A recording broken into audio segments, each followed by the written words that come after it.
When I was a child, I chewed chocolates until my face exploded into pimples, like pepperoni pizzas, until I had my first Oreo.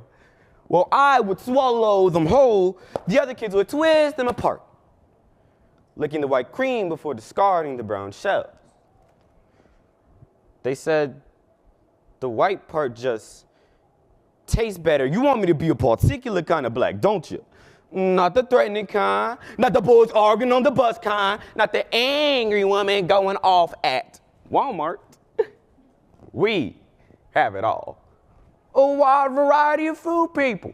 The coconut, brown on the outside, white on the inside. You can use this for your Indians or Latinos. The banana for your Asians. Twinkies as a replacement. And obviously, the Oreo. For whichever race you wish to disparage, we have it all. Coconuts, apples, Twinkies, Oreos. While all of these items are just foods, when used in the category of race, they become insults, used to demean people of color who do not conform to conventional stereotypes.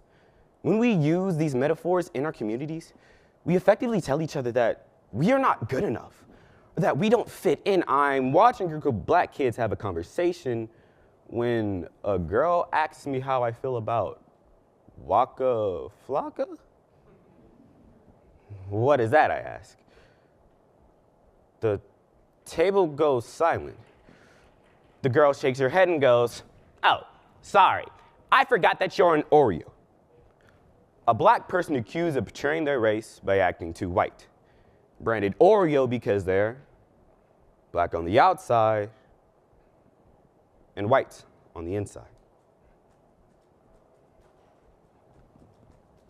In his article for The Guardian, tech reporter and filmmaker Sidney Fussell points out that blackness as an identity is policed just as heavily as black bodies are, by both black and white people. While this happens, black people tend to lose our identities, not trying to be whitewashed in black spaces and not trying to be ghetto in white spaces.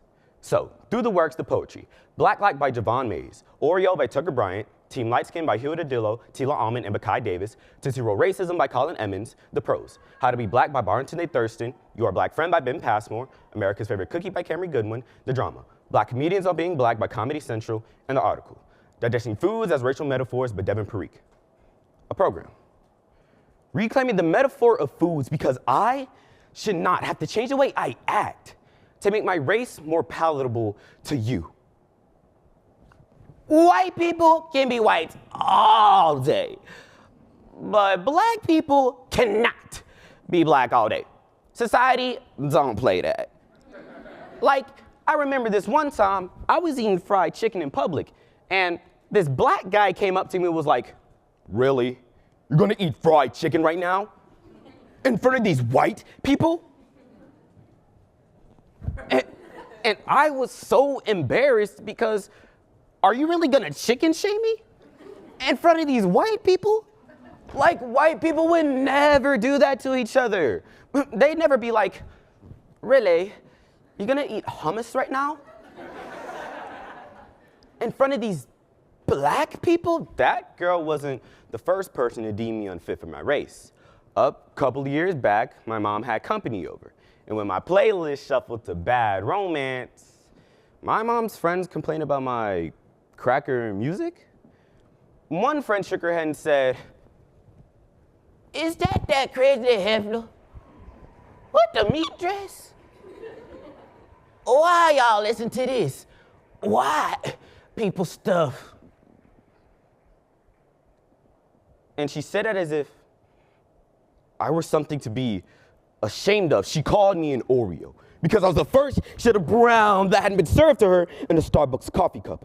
But forgive me for refusing to sugarcoat my skin whenever you need the coffee with the cream. Your black friend is in your favorite coffee shop, wishing he could make you understand why he hates when the barista calls him baby, like she's his auntie or something. He wishes he can make you understand that the honey in our skin, the milligrams of melanin spread thin, makes us worth being tasted like peanut butter.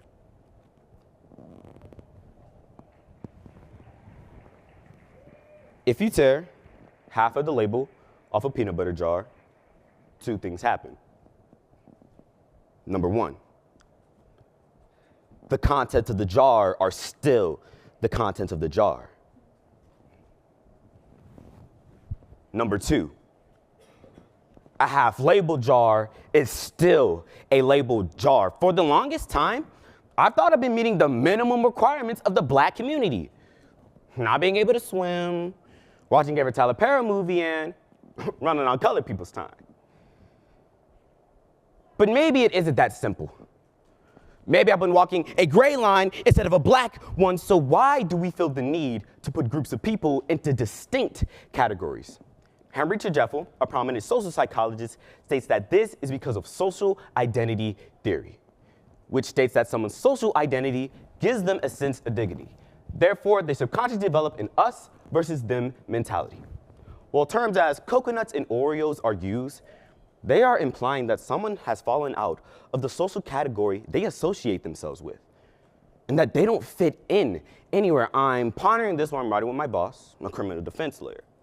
We're on the way to get lunch, and I'm proud of myself because I have a black enough reasoning for going. It was free. Until all of a sudden, he turns to me and says, "You know what you need? You need to be niggerized. You can't be white all the time. You need to know when to turn it on and off. You understand, indeed. If you tear the part that says peanuts off a peanut butter jar, that does not make it butter, that does not make it less brown. People with peanut allergies will shoot it down the road, fill their throats, closing, but an allergic reaction. When somebody calls you an Oreo, it is a thank you for not forcing them to swallow the parts that don't sit right in their stomachs, and their suburbs, and their supremacies. Right now, all I understand is that if I am legally black enough, right now, all I understand is that a black person were a dictionary term, my picture would sit on that page.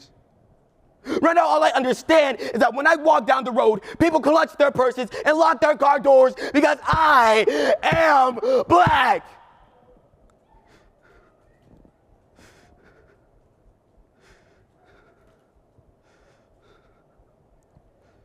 So excuse my French, but fuck that. In your Oreo, Klondike, York bars, and peppermint patties. Stop calling us candy. You are feeding us nothing but empty calories, and they will never fill us. Whether or not someone has racist intentions, using these foods to describe one another is racist. It undermines our individual identities. It states that all minority groups are the same. While terms as coconuts and Oreos aren't as blatantly offensive as other slurs, we still need to see the stereotypes these words perpetuate. There is no right way to be a person of color. When we use these metaphors, we only force each other into boxes and strengthen stereotypes we fight so hard to break. See, this is Tootsie Roll racism, a type of oppression that's only palatable because the poison's hidden behind 32 milligrams of sugary BS in a candy wrapper. And it's not until you read the label that you realize this will rot you from the inside out. And when your body's left nothing but dust, there's nothing left to call revolutionary, human, or black.